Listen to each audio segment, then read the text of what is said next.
Okay, peace be upon you. This is on, yes.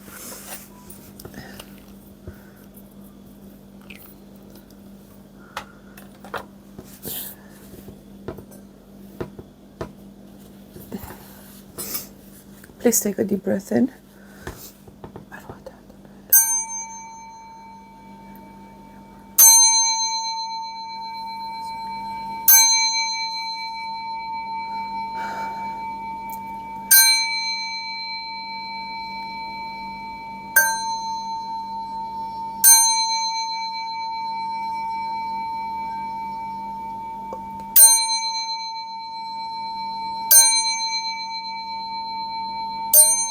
Okay.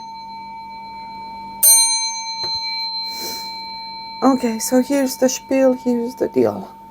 Your intuition, or what you deem, what you think it's your intuition, as you're practicing and trying to apply it, it seems it's going to play some tricks on you. Not play. Sorry. Don't get disheartened. Try again. It's not because the intuition is wrong per se, but rather your interpretation of it. You may act from an unbalanced kind of a sensation or feeling or emotion. Your emotions may get the best of you. You still need to practice or muster the ability to discern, to be able to separate things, to compartmentalize, so divide, separate, etc., before you can actually, individuate where everything goes in the bigger scheme of things. You got to learn to take one thing at a time, which is kind of what you're struggling to do. It's kind of a mishmash of an energy. You're really trying so hard to align. It goes a bit more on the right, so you got to repetitively try to attempt, or rather perfect something, work harder, persist, right? Whereas your determination, your motivation, your patience, all of the things are being tested in a practical sense when it comes to taking actions or moving in a specific direction.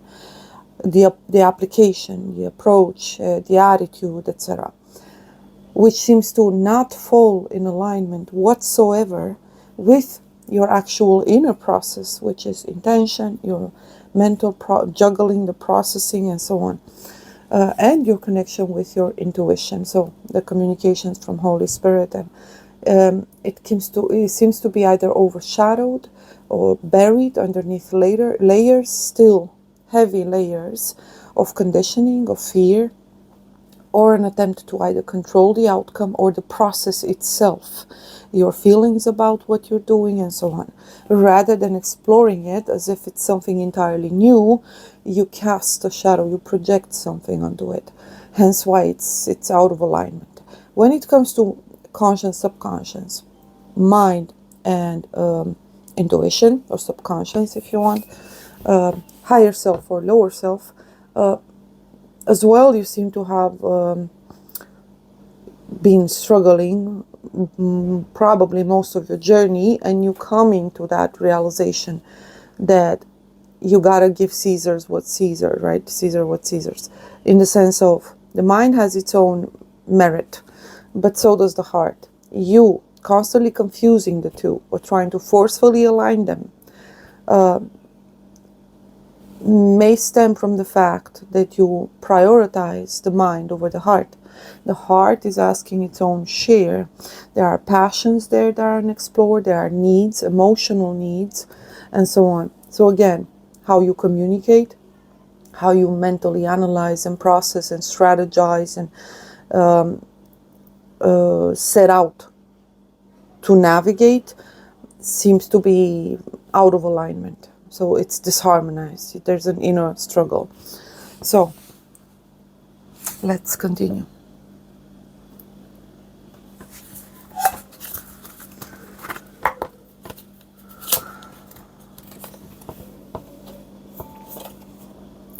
It is not sufficient for you to long for more in life. Your desire needs to be specific, so that it may indicate where you currently are and towards what are you trying to go towards, as in towards what are you heading to. I'm trying to translate, and the affirmation is, I desire or I wish for, and utter or speak your desire out loud. Hence why I always insist on, what's the question, because it triggers that internal process. It starts putting things back into place within you. It brings clarity. Even if the first questions that arise may make no sense whatsoever, it doesn't matter. It's important that you start that process with inquiry, with pursuing further understanding of yourself, your needs, individuation is extremely important for you right now. You have to pinpoint what is the current desire that's actually moving you. What is the force that could be pushing you forward or helping you navigate and so on, motivating you. And how does that translate, or what would you associate it when it comes to how you define yourself, your principles, your values, your desires, your needs, your fears, your wishes, or your dreams. So before any force for it to actually, for you to allow it, before you allow it to actually, just take over you, you need to individuate, to look it straight in the face for what it is once it arises, right? No matter even if the energy, especially if the energy is presented as positive. For example, all of a sudden you have an inspiration, an eureka. The muses come to visit you, and here it comes, a creative thought of some sort. Almost instantaneously, you are filled with energy. That's adrenaline. It's an adrenaline rush that comes through. And of course, you will just go on and follow it. There's nothing wrong about that. But why? Are you still connected to why do you do the things you do? And if so, are you perhaps connected in a manner that's rather toxic, negative, or not productive? Are you connected to your reasoning on why you do the things you do, for example, for money?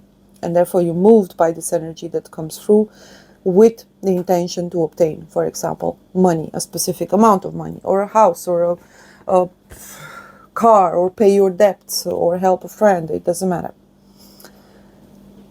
If you stay connected with your actual intention, then yes, you can work and allow this force to work through you. And even you yourself learn to tap into it whenever necessary, in a productive, extraordinary manner. But otherwise, if it works in the background and you're not in touch with your needs, again, with your desires, with your motivations, with what actually moves you, then you will always fail. You will either sabotage it along the way, you will cast a shadow over that energy, try to steer it in a specific manner, forcefully try to control it, and so on. So the passions or the desires are not the issue. Once you individuate them, then how do you connect that with the resources, energy-wise, that you can actually tap into or present themselves to you? So you need to learn to be opportunistic in a spiritual sense, whereas you express intention, right? I desire. And in that very moment, you're tapped into something. But again, if in that moment you get a rush of adrenaline, of energy, of motivation, of courage, of whatever, sometimes even anger can be directed productively, and you tapped into that energy, perfect. You may even be able to tell what kind of an energy it is, therefore anticipate how it's going to unfold and so on. And even your own ability to use said energy. If it's, for example, a creative idea, then you may have already experienced that, and you know how you would respond to that, how you would apply it, and you can already see it unfolding, almost as if it's defying time. It's just a matter of time. So you're just going through the stages timeline wise, but overall you know where it's going to lead you. But again, where are you in that process, in that dynamics? Which you comes to actually interact or tap into said energy or use it. Which you is it? That's very important. In other cases, it's quite the opposite. Someone is stuck in a persona, in a self that's so well defined to the point whereas they will limit what this energy could actually do to them, for them, or to them, or through them, if they were to allow it to work through them. Their plans are so narrow, so strict, so limited, whereas they could obtain a lot less than what, or something entirely different than what the energy that they're tapped into could actually provide. Why? Because again, they're too stuck on the self, on defining it, on sometimes it's even tradition, it's patterns, it's habits, it's conditioning, it's ritualistic patterns and so on, things that we've integrated as a routine. And how do the two align? Energy is available, not all of it, all at once and for all of us. To each of us, we can tap into different sources of it, different types of it, depending on the task we have to fulfill, our very nature, and our spiritual degree. Energy itself is neither negative or positive. But we, with our intentions, our desires, and our unmastered internal processes, can actually misuse the most powerful of resources. I'll give you an example. Someone is called to, for example, write a book or communicate or convey or socialize, share their story, whatever, to whichever extent. But rather than doing that, they're conditioned by fears, trauma, etc., a perception of themselves, whereas they would rather sit around and gossip, sit around and live vicariously for other people online, refuse to communicate with others or bestow or share information, whether out of fear, for whichever reason, fear of being judged, or they start shutting down, basically.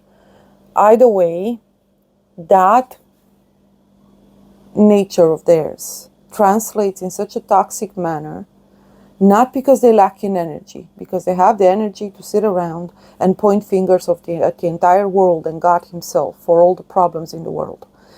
If that energy were to be used with rather more self-awareness, with a different mindset, a different approach, a different perspective, acceptance of one's nature and actual desires, acknowledgement or recognition of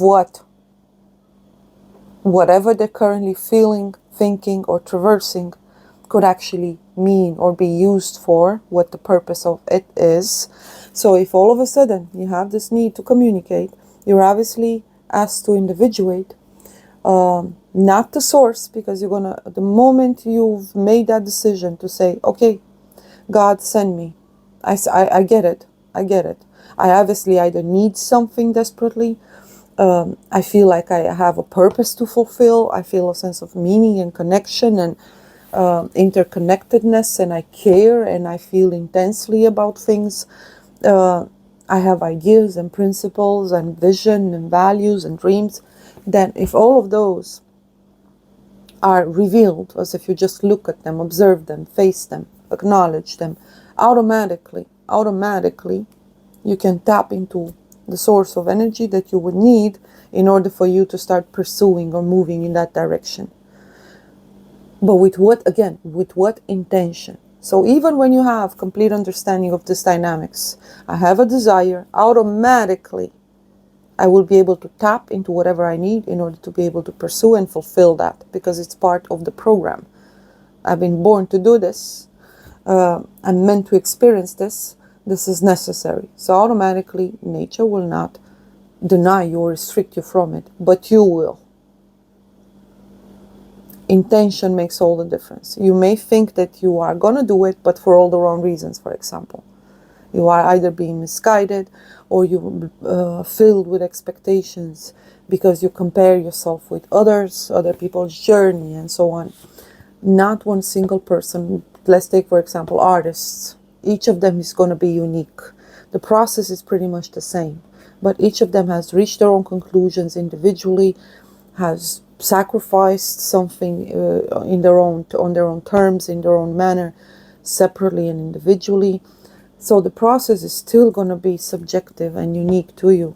Comparison is futile, whether with previous version of yourself, whether, or trying to hold up to a specific kind of a standard of some sort. That's another problem that keeps many from actually just successfully achieving something.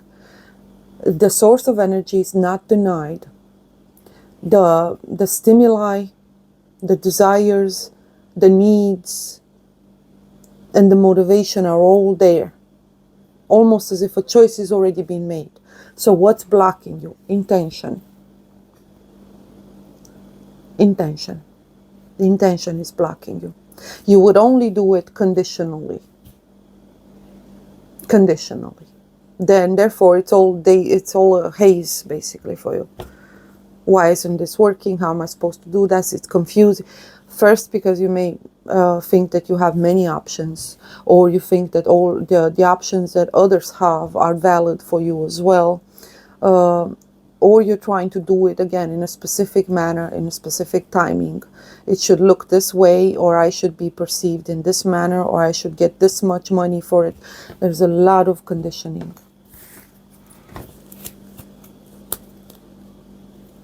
So the ego can actually derail said intention, especially under the guises of light. Well, then again, I'm helping humanity.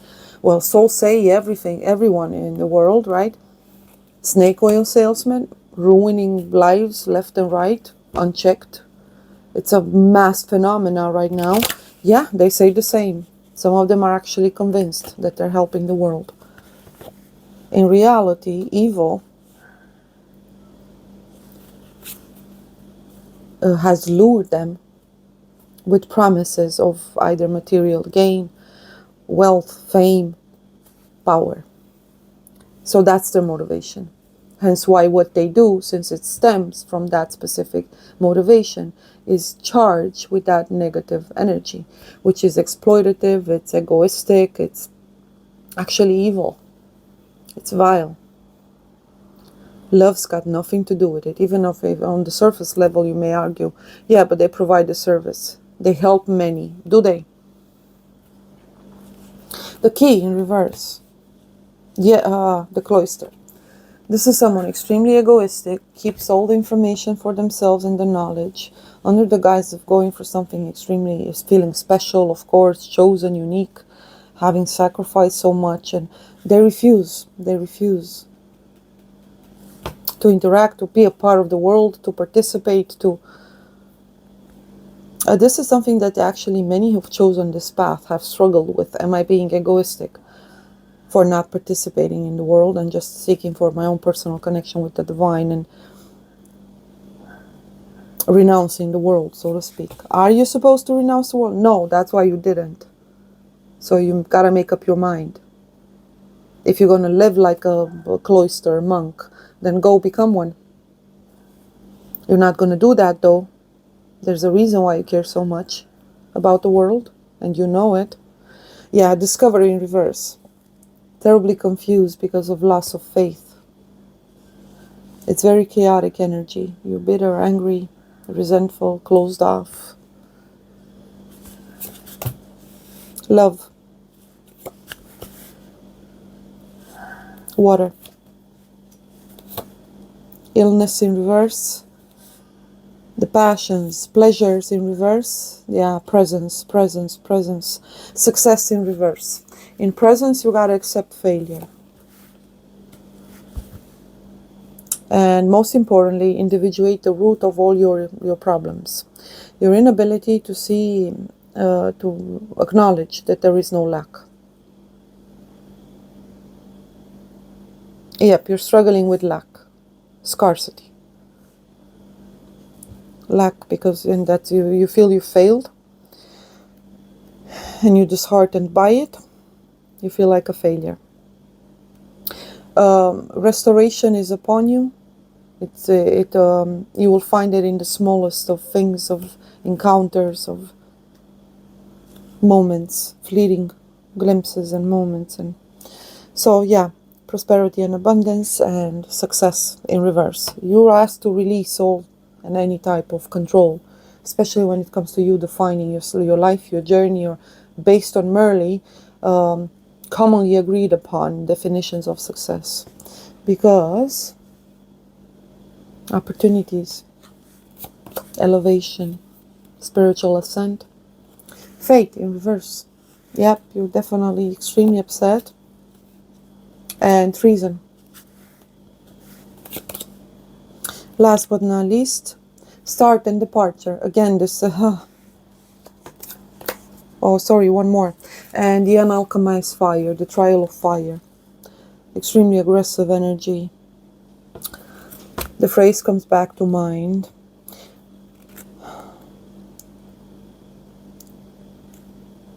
The truth can be shared with tears only. But if I were to cry, my tears would drown the world, and my inner fire would reduce it to ashes. Tears and ashes, yes. Tears, sorry. So water and fire. Union here.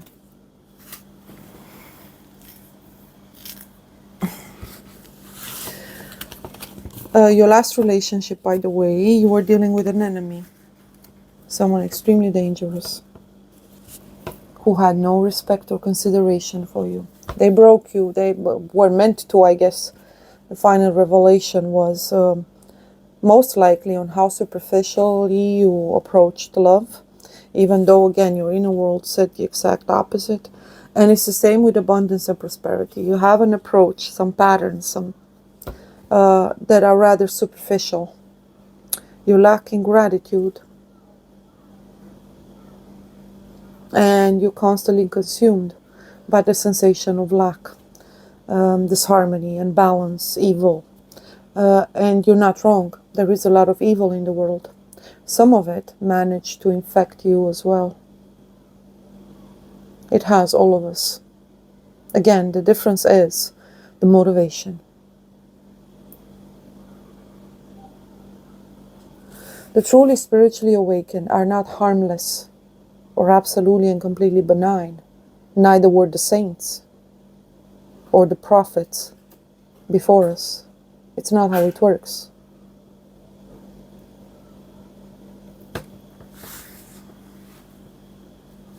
Just follow along with your calling and do whatever you can, and leave the rest to someone else. One more card. By the way, there is companionship and love for you, but not from this state. You gotta, pick yourself back up. Mind your attitude and make sure you're not treating friends as enemies and so on. Not becoming like those who hurt you. Because that's victory right there. Not becoming your enemy.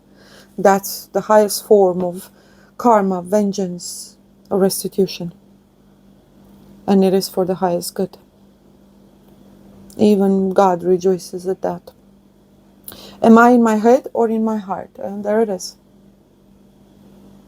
You have to separate these two processes. You have to be able to polarize it. I know it's hard, but you have to, until you can actually find a common denominator in between the two. It takes three to manifest. Holy Spirit resides in the heart, and God speaks telepathically in the mind. The two have to communicate, and in reality they do. That's much like left and right. They just fulfill different functions. They're supposed to. They complement one another. You gotta learn to align them. You cannot do so if you're upset at God.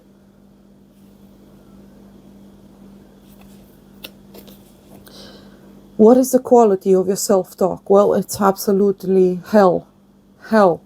It's hell. I felt it. It's hell. Our brain is like a muscle. If we condition it daily, the fears and limitations will take over. Yes. Mastering our own thought. There's nothing wrong about you going through stages. For example, mourning after betrayal. Or absolutely go through it as raw and as intense as they come. But remember to always return to center. Take the blessings that every painful event brings, grow from it and apply it and learn, and continue to do so until your journey is complete. Mastering our own thoughts is about being the creator of our own life. Where your head meets your heart is where miracles happen. Amen and hallelujah.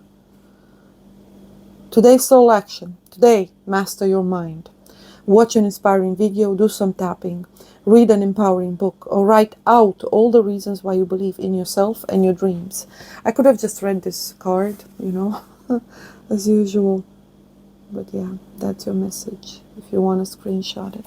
So the question is simple. Where are you at any given time? You got to be able to pinpoint, and don't get confused. Confusion is not that razor's edged or middle path alignment and centering. No, that's actually quite the opposite. Even though no one around you may understand, you being centered doesn't necessarily always translate properly. But you will know, because you will have no fear, complete clarity, even if you're confronted, like for example, in the midst of a battle, on a battlefield. You just go, and it's not to be confused with just raw instinct or impulse, but in lack of anything else, I would advise you to go from that at least. Why? Because in there is no attempt to control anything, the process, the outcome, you are just being you. I've seen the worst of people being the most impulsive.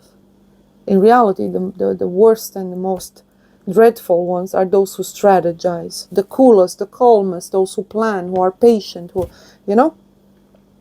But there's another category of the non-abiding, let's just say, anti-hero archetype, I guess we could call it, or the fool, or that absolutely gives not a single darn about what anyone thinks or says. Nothing. Absolutely nothing. They even challenge the most high natural laws, and they push boundaries. And you look at them and I say, wow, that's raw. It creates a lot of damage.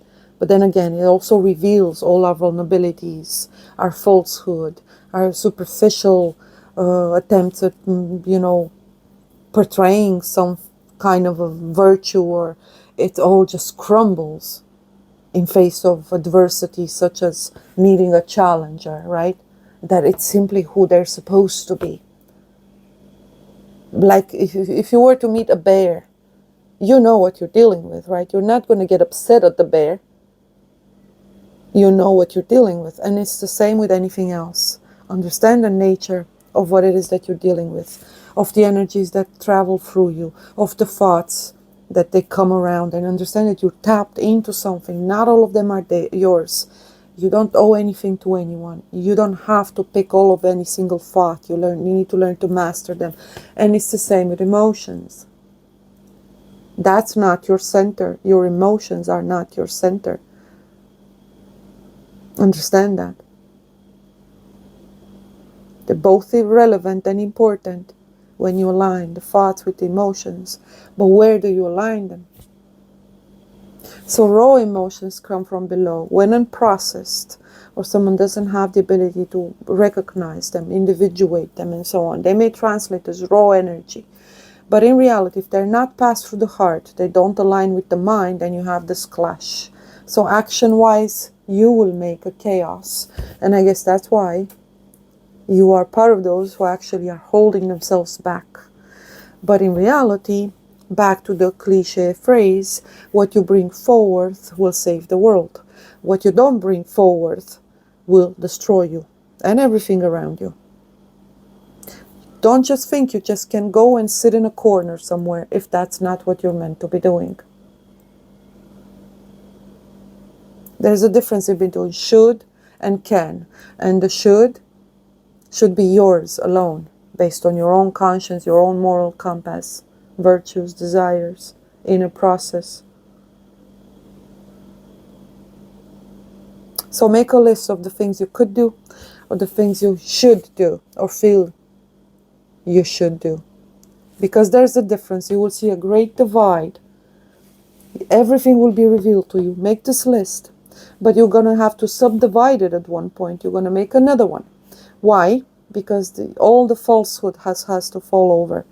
The should and the want both actually imply two different processes. The mind is there, yes, but emotions will arise. Finally, all the fears, all the dreams, they will all be revealed. So in the should, you will see the conditioning, the patterns, the comparisons, what determined you to think. As you write it down, you say, I should become, and you realize, wait a minute, why? I don't want this, right? So you see, it's not even a want. Then you will move to this other list. But do I need to? And the needs as well will reveal themselves in two categories. Falsehood, and those who reveal themselves to be relevant to you at this time. They will keep you anchored. So again, should and can. In the can list, when you go and try and write something, maybe something will be revealed. I can, for example, get my health in check. But then you realize, I know I could, but I think rather I should. There's a difference. You have it in the back of your mind as something that you could do. You keep postponing it, right? And then you put it on should. And when you put it in the list, I should take care of my health. And then you realized, wow, I actually never did it. I never felt I should. It was always optional. It was always something secondary. That's why it was, I can. And you just checked it out because it's in I can. No, this is a must. It needs to be prioritized. So as you juggle in between the list, you will keep refining it, then you make another one. Whereas you're going to write whatever remains.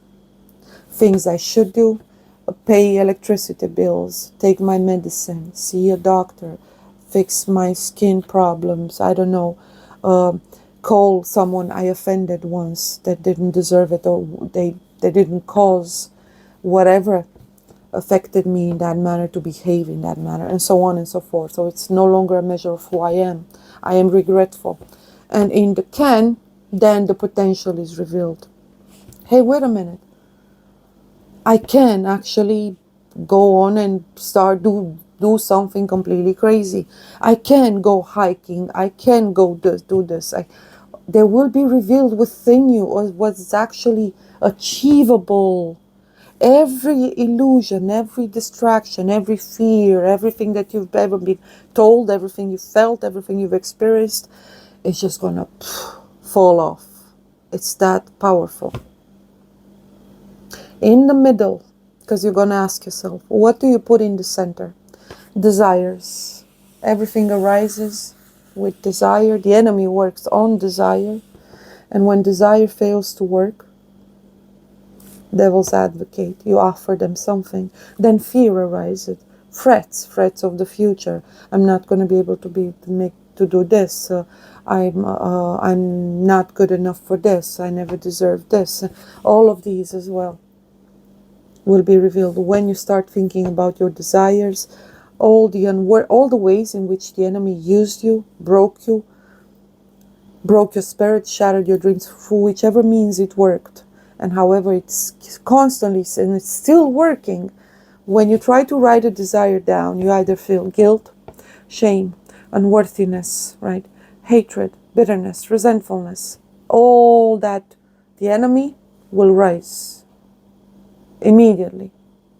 Will have defense mechanism, people and situations to blame and so on, and will prevent you from getting more connected with your desires for what they are.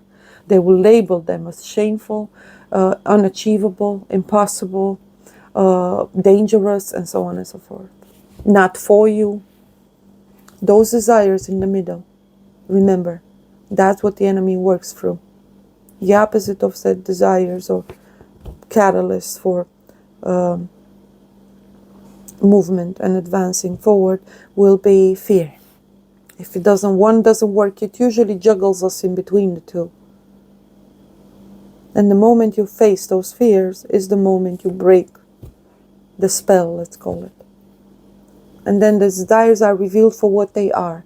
If they were benign, because the enemy will also depict the most terrible of desires for something that they're not. Example, you want to be with a person, even if they're dangerous, and they will depict it as love. So the moment you actually face fears or accept something, as you go through the process of writing down desires, no matter how shameful, no matter how guilty you may feel, and then the actual nature of those desires, for better or worse, will be revealed. What's so wrong about me wanting to go, I don't know, plant a tree somewhere in the forest? If you want to do that and you've been prevented from doing it, either it's redundant, it's irrelevant, it's not important. Yeah, but it's something that you both should and that you both can. It was a lie that you shouldn't or that you can't. How do you know? Because the desire is still there and it's revealed itself beyond definitions, beyond your personal opinions or anybody else's opinions on that, and so on and so forth. It's step outside of the dichotomy of good and evil, punishment and reward, fear and desire. It's just something that seems natural to you, like a bear that roars in the forest. Natural. It's no longer just mere instinct. It's not about the ego, the personas. It's not about survival instinct either. You have no reasonable explanation, but then again, it's reason itself that's telling you, why shouldn't I? So learn to work with polarity. It's very important. And then always return to center. Desires. Enemy works on desires. The apple, the symbol of the apple. Of course, he will tell you whatever you need to hear, but ultimately the choice is yours. You cannot blame the snake in the garden. He brought you something. Why? Who manifested that? We did. We wanted that. Adam manifested Eve. Eve manifested a snake. The snake manifested an apple, and so on and so forth. Does that make sense? So understand that. Desire, it's important. Check yourself. Observe them. Don't be judgmental. You may have some desire that up until now was defined in such a dreadful or horrible manner because others may have used it in different manners, right? But it doesn't mean you have to. For example, you may want to, I don't know, travel the world. You may have seen someone that has done so and has achieved horrible things, or God forbid. It doesn't mean you will. Does that make sense? There's judgment, there's prejudice towards your desires, there's a mislabeling, there's either repressed energy, there's misused, misunderstood energy, and so on. All you need is a simple process. So, should on the left, the realm of potential. And will do, have to do, if you want to see it that way. And in the middle, the desires. What you should, what you can, and what you actually are called to do at this time. Take good care of yourselves.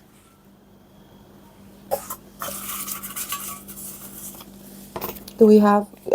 there it is. Initiation, baby.